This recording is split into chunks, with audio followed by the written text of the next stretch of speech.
welcome back to our channel, and today we have the Mercedes G400D. Don't forget to like, subscribe and put that post notification bar on so you get notified when our next video comes out. Let's get right into it. Welcome to the side of the G400D. So over here we start with the wheels. These have R20 rims, which also have that gloss black finish over there, which complements the metallic grey. As you can see by the side of this vehicle here, it's very rugged looking. So you can see by the arches, they're very square, welded together, and it's like it has these lines over here for aerodynamics. This car is very rugged, so just a little simple thing about a G is like the sound of opening up a door.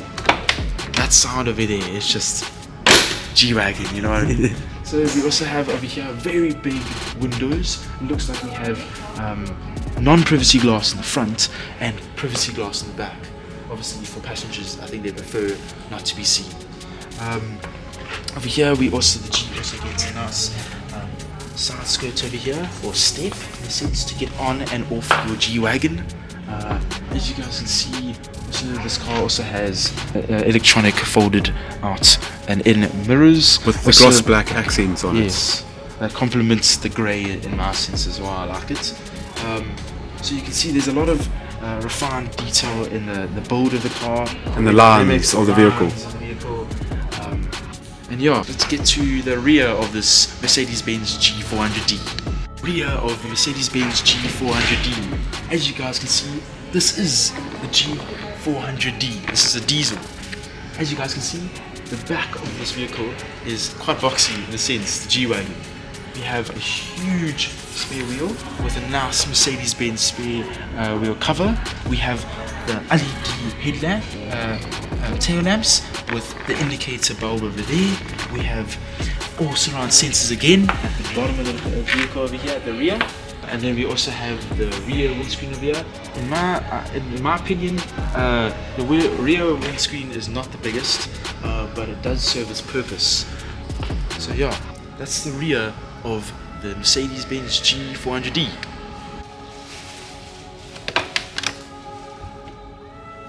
Mercedes G400D. Look at this Mercedes interior. As you can see, the double screen infotainment system, which works really well for a customer that's going to use this G Wagon. For the interior, you also have these nice plush white leather seats with nice comfy headrests for your neck, so while you're driving in this G Wagon. Also, as you come to the steering wheel, you can see that it's a nice leather stitched steering wheel with this nice accent, making it feel expensive. You also have that Merc badge on the steering wheel with your access buttons, your accepting and your declining of your phone calls, your favorite button, your home button, and of course your volume button to hear this nice Mercedes G Wagon speakers, which are really nice in the Merc. You also, as you come across the door, and talking about the door here, you have your seat adjustments and obviously your memory settings 1, 2 and 3, your locking and your unlocking of your vehicle. And being a G Wagon, you also have of course your heating and your cooling of your seats. Up here on the door of the window, you have your mirror adjustments over here. You also have your window up and down buttons.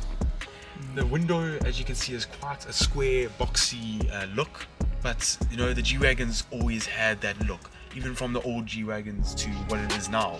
It's actually quite a good looking car. It's, in my way, it looks very similar to like its competitor, I would say maybe the Defender, or you know, that kind of vehicle. So as you come here, it's also a stop-start, start engine stop button to start this beast.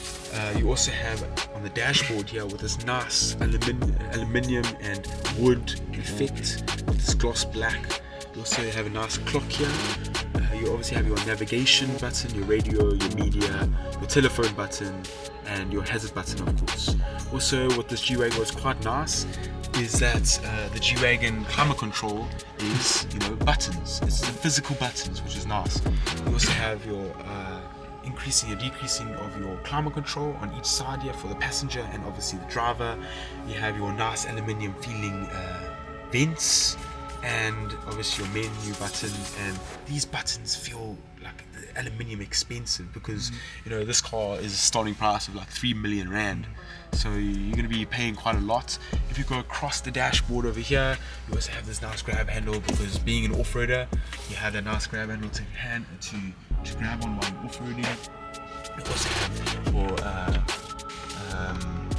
practicality, you also have your glove box over here, which is pretty good size. You also have over here a nice practicality for your cup holders, which is quite nice. So you just put that back.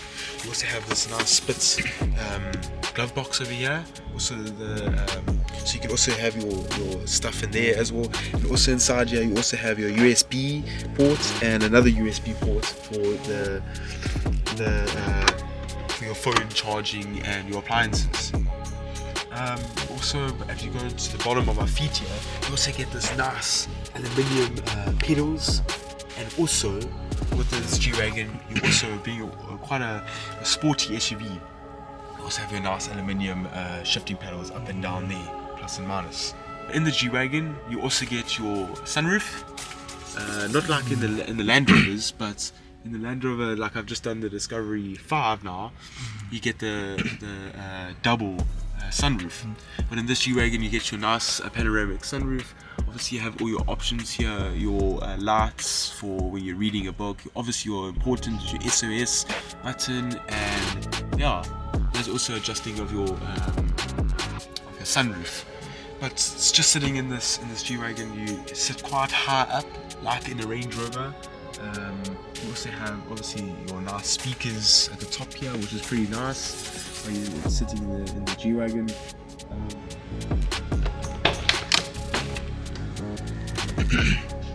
The rear seats of the G400D Mercedes Benz. As you can see, the seats are still that white leather seat, which has got that nice accent on it. It's also got obviously the heating and cooling of your seats. Sitting in the back of this G-Class, as you can see, it's quite a tall car, being an off-roader. But you also have your aeroplane seats holders over here. Also, the legroom is also pretty good here. Like I'm 171 centimeters, so me sitting in the G-Class is not a problem. My headroom also, as you can see in the dip of this roof lining, it helps with your headroom here, which is quite nice. You can see in the back here, you also have your climate control. You obviously have nice aluminium vents. Your increasing and decreasing of your climate control, and obviously also your fan as well, which is pretty nice as well in the back here. You also have your nice compartment here for your 5-volt socket, and obviously a nice compartment to store your goods. Also with the G Wagon, as you can see here now on the door, you also have your heating and cooling, as I said, of the seats right there.